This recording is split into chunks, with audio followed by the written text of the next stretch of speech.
Steve, give us an update on what happened over this weekend.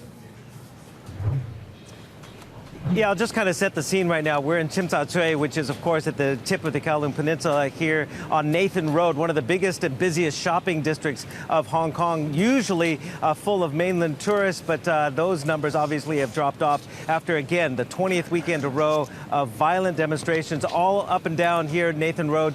We had an unauthorized protest march yesterday that did, again, turn violent, and you can see the aftermath of the violence behind me. Here is the Tsim Sha Tsui MTR station. Again, similar types of graffiti that we're seeing. Free Hong Kong, and also, of course, no hate without no reason, both in English and in Chinese. More graffiti along Nathan Road as well.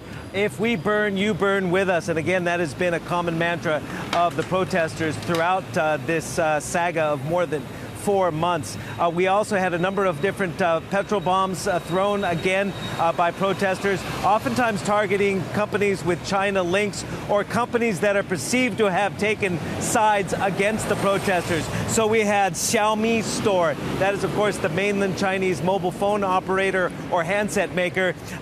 One of their stores was set on fire here in Kowloon, as well as a snack mart, Best Mart 360. Also, the Chinese medicine company, Tongren Tang, had a shop set alight, as well as Yoshinoya, which is the Japanese beef bowl chain, which is owned or operated, I should say, on a franchise basis by a Hong Kong company here. So a number of different fires set by protesters, but also police responded in kind with water cannons and tear gas. And the reason why we're here on this corner, I might add, is behind me here is the main Islamic mosque.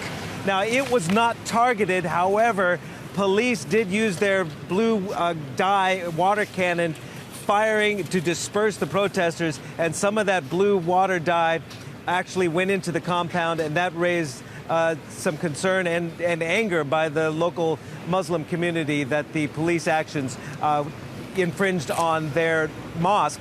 The police did put out a statement saying it was most unfortunate that its dispersal operations caused unintended impact of colored water being sprayed on the compound.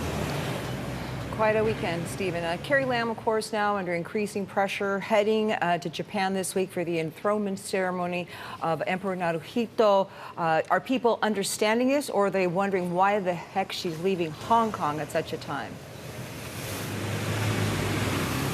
Yeah, this is something she has done, again, about the second time during this heated time.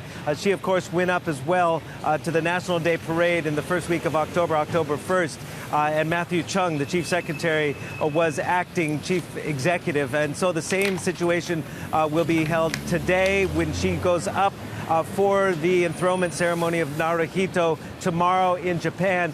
Carrie Lam trying to give the impression, I would assume, that she is still the leader of Hong Kong and still has to carry out her other duties. However, again, she will likely be criticized for leaving Hong Kong at a time of increased violence.